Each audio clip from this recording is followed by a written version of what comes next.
Boolean Brain in continuation to the LeetCode Daily Challenge series, where we are solving the daily LeetCode challenge problem. We are on day 21. Let us try to solve today's problem statement. The title says construct the minimum bitwise array 2. You are given an array nums consisting of n prime integers. We need to construct an array answer of length n such that for each index I, the bitwise OR of answer of I and answer of I plus 1 is equal to nums of I. That is, answer of I or answer of I plus 1 gives nums of I. Okay. Additionally, we need to minimize each value of nums of I in the resulting array. Okay. If it is not possible to find such a value that satisfies the condition, set answer of I to -1. Okay.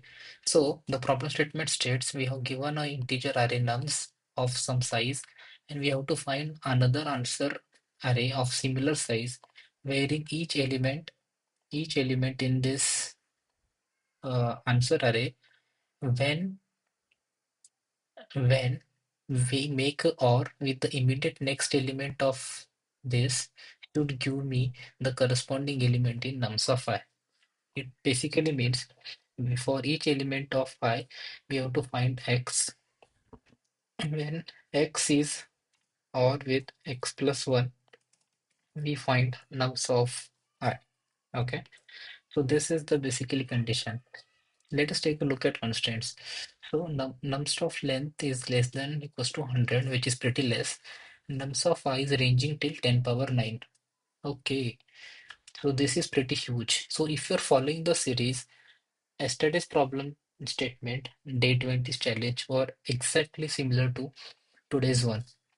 So if you read this, entire problem statement is similar except the constraints. In yesterday's constraints, the maximum range of element can go up to 10 power 3, due to which we were able to submit with the brute force approach. So we simply uh, added two loops and tried to match that condition and submit the answer. But that approach won't work today. So we have to think in altogether different way today in order to solve this. Again, let me inform you about the prerequisites. So you need to be uh, in order to solve such kind of problems, you should aware about the bitwise operations, like how the AND works, OR works, or the negation works, right? So these are the logical binary operations that you need to understand in order to attempt this question. Okay, cool. Now let us now I will be giving you a very simple and uh, like easy approach that you can be able to understand very quickly. Let us try to understand these constraints first. We want x or x plus 1, right? So let's assume x is equals to 11. So when uh, 11 represented in binary, it comes something like 1101. Sorry, 1011. Okay, 8421. Cool. Now, if this is my x, now what is x plus 1? X plus 1 is 12. Its binary representation comes to 1100, isn't it? So when we are when we are actually adding so in binary, one is nothing but this, isn't it? So while calculating the result, it comes somewhere like 1 plus 1, sum is 0, carry 1. So 1 plus 1 carry 1 plus 1 is 0, again carry 1. So we have here 0. So answer is 1, and this 1 and this 0, it's 1. Okay. So that's how we are able to capture this answer addition. So if you carefully observe this, adding 1, adding 1 to x is simply negating all the, is simply flipping the bits of all the set bits in x to 0, right? And the last or the first 0 bit that we are receiving is set to 1, and all the elements before this are kept as it is, isn't it? Because the effect of 1 propagates until we find 1 0, because we are simply adding 1. This condition is because we are adding only 1. All the continuous ones from the right will be set to 0, and the first 0 will set to 1, and all the elements remain as it is, isn't it? Now, if we take a OR operation of x or x plus 1, if we take OR operation x or x plus 1, we can simply observe it will come like 1, 1, 1, 1, isn't it? 1, 1, 1. So, and this in represents as 8 plus 4, 12 plus 2, 14, and 1, 15. So, for 14, for 14, so sorry, this for 15, my x is this 1011, which is a potential answer. Now, so if you think carefully, so this 1 1 came as it is from x. Apart from that, the last unset bit of 0 was also converted to 1. So in OR, that also came here. And rest of the elements are here as it is, isn't it? So somewhere you have to think. Now try to think in the reverse order. I w- I am given this, I'm given this, I want to find this. And the the relation between these two elements is just addition of 1, and that addition of 1 is doing this change, like it is shifting, it is making the first 0 to 1, and keeping all the elements of to the right as 0. Okay, so what can this help us? So, and all the elements to the left of this 0 are all same, isn't it? All the elements of this below left are all same. Now I'm only concerned about this part. So what and again we have to minimize this x. So the actual value of x is dependent on this only, isn't it? Actual value of x is dependent on 0, 1, 1. And even in that, if you observe, this 0 is just a result of the action of the last one, isn't it? This 0 is being affected by the last one. So somehow if you observe, if I somehow minimize these zeros, these two elements, if I somehow minimize these two elements and add one and see what happens. For example, this 1011. Okay. Now,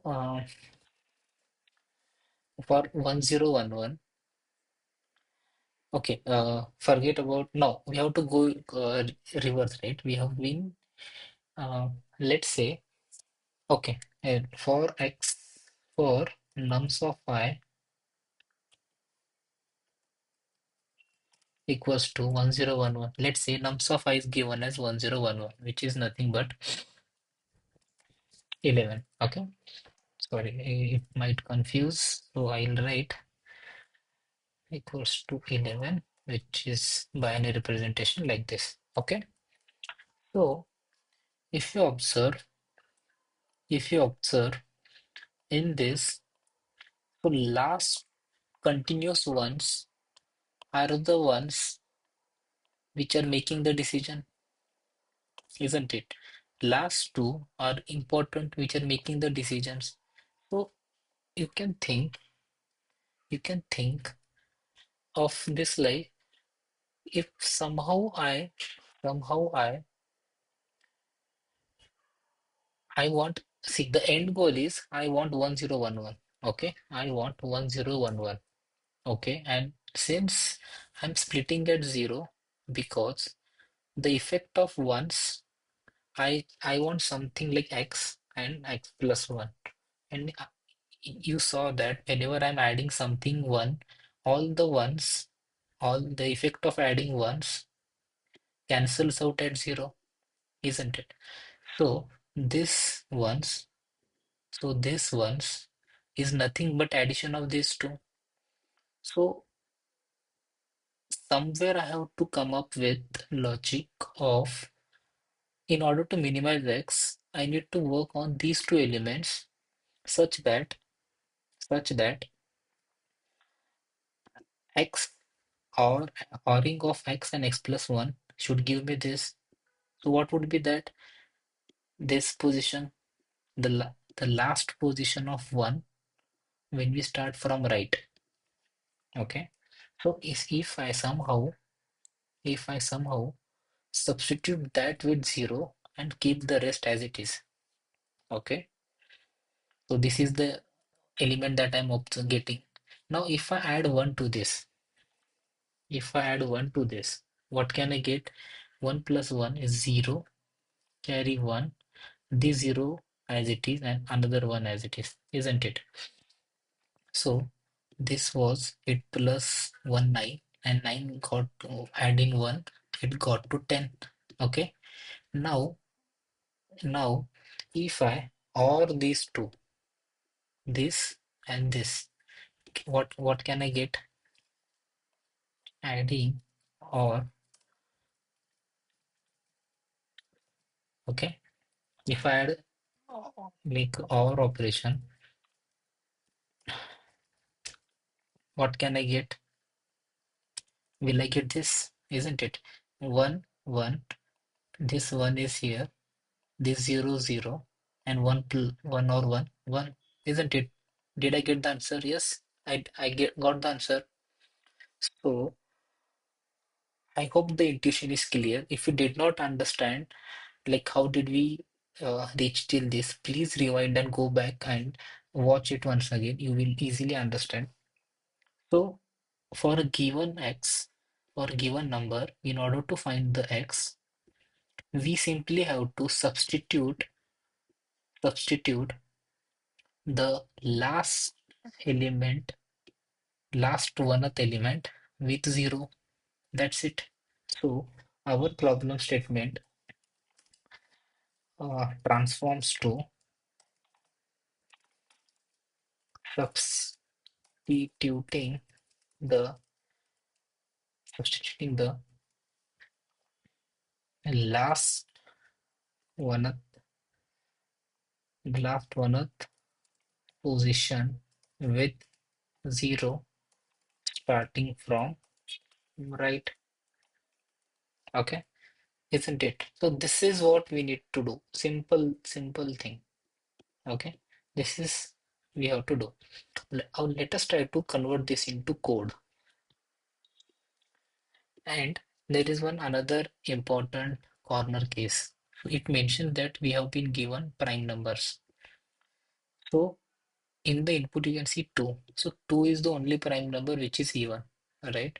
So for 2, when 2 is written as into binary 1 0, if you see, can I find some two elements when making x or x plus 1 will give me 2.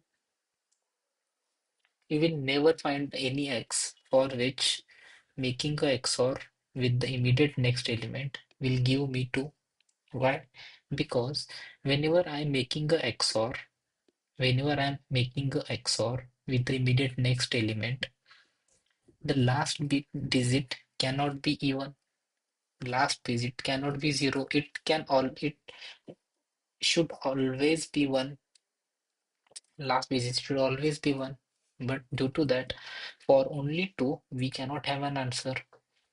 So for exceptionally condition of 2, we should add it -1 and we should be able to find the corresponding answer for each and every other element. Cool. Let us try to code this up. Now I will have a loop starting from nums.size I plus plus, and I will check if nums of I is exactly equals to 2.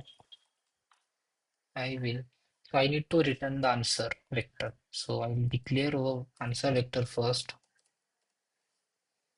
and this will be my return also. Okay, and answer dot pushback -1. Okay, and continue. Cool. Now, for what about for the rest elements? As you can see, observe, this is my only problem statement now. Okay, this is my only problem statement. I somewhere have to figure out the kth position where the last one position exists from starting from right, isn't it? I just have to find the kth position. Find last one position. Okay. Now, if I find out the kth position, what would be the answer? Answer equals to my answer equals to substitute kth with 0. I'm writing this into function so that you clearly understand how we are dividing it into separate responsibilities. Okay, I could have combined it here, but I thought it would be better to understand because this problem is not a simple problem. It involves this internal small problems, right? So I'm just separating it out. So, so whatever the value that it returns, I'm returning it. Okay, now I just have to complete these two functions. Okay, let's see how we can do. So this is returning a int. Okay, and I have to find the last position int num. Okay, cool. I similarly have another placeholder int num.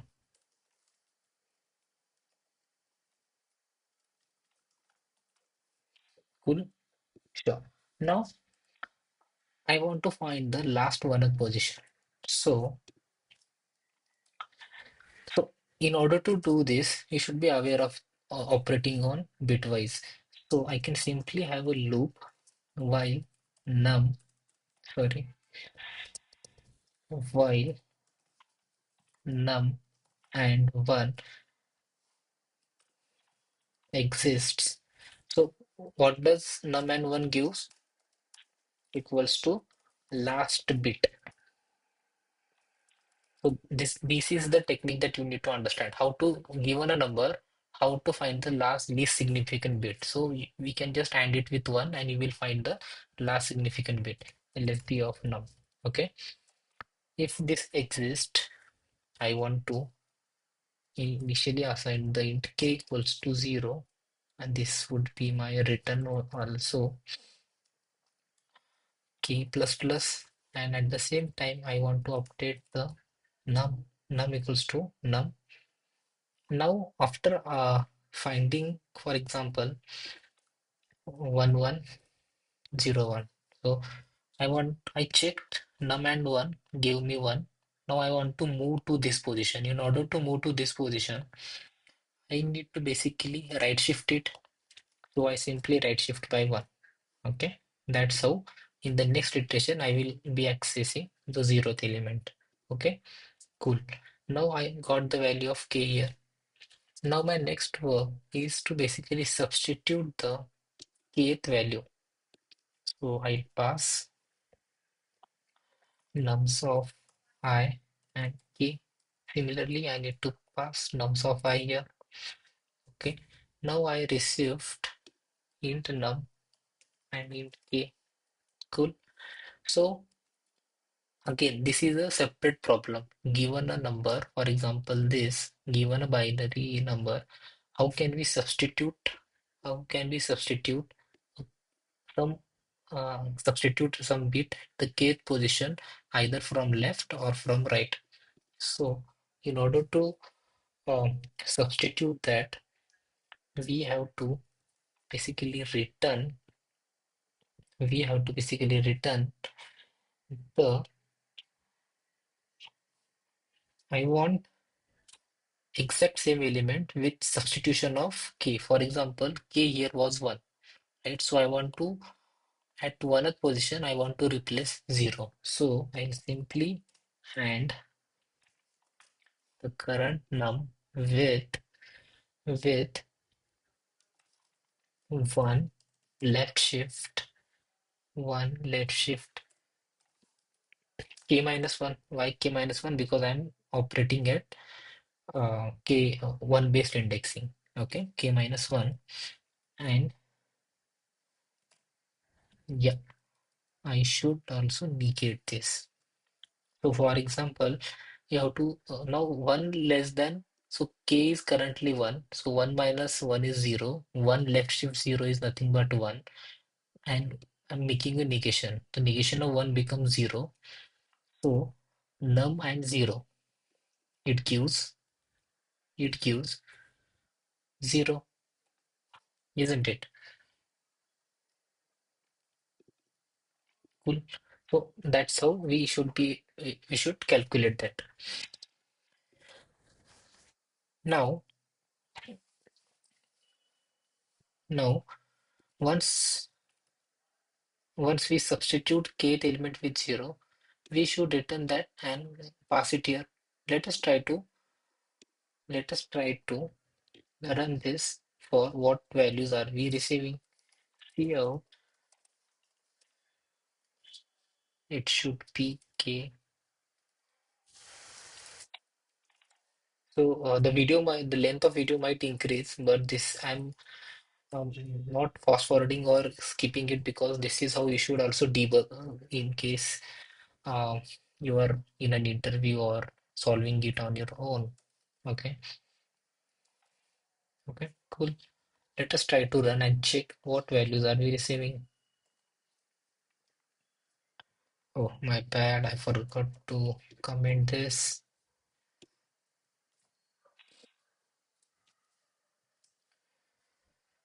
Yeah, sample test cases are passing. K value is 2 initially, and yeah, okay, cool. So let us take another example of k equals to 11. So this is what we were discussing, right?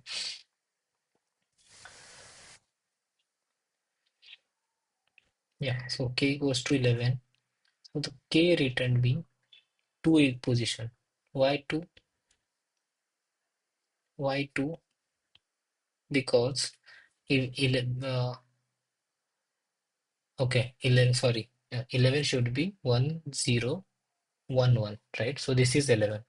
Okay, so when I'm working on this 11, my last, sorry, here 1 0 1 1. So when my last value of k is 1, because my last k where k from right where it is continuous once is this position. So I got this, and the value is 9. How the value is 9? Because once I substitute, if I substitute the second position, so if I substitute the second position with 0, it turns out 8 and 1 9, right? So ORing of 9 and 10 should give you 11, isn't it? So that's how it is accepted. Cool. Now let us try to comment this and run against the hidden test cases. Meanwhile, it gets submitted. I would request you, if you're new to the channel, please consider subscribing it And if you really like the video and the solution, please consider subscribe, giving a like. So yeah, that's how we are successfully able to complete this. Let us also quickly discuss about the time and space complexity. So in time, if you see, we are working on a loop is ranging on length n, and the inner loop in inner loop while calculating the ith position, right? So we are going bit by bit. So maximum size of maybe integer might be 32 bit or 64 bit, right? So that's the only bits we are going to iterate, which is turning out to be log of m, where m is the maximum, uh, maximum number range. So total time complexity can be written as log of n log m. Okay, similarly, space complexity is O of 1 because we are not using any extra space. Cool. Yeah, I hope the problem statement, solution, approach, and the binary implementation is clear to you. If you really like the video, please consider my humble request is to like the video. And if you have any queries, please do let me know in the comments. Thank you so much.